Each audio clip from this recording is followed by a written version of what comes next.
பொருள் தெரிந்து தமிழின் பொருளை வாங்கி இசையமைக்கக்கூடியவர் கே.வி. மகாதேவன் அவர்களைப் போல் யாரையும் பார்த்ததில்லை.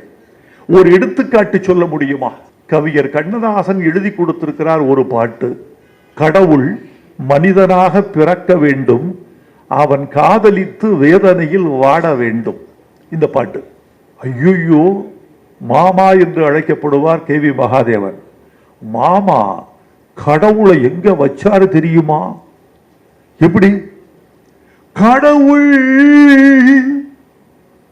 மனிதனாக பிறக்க வேண்டும்.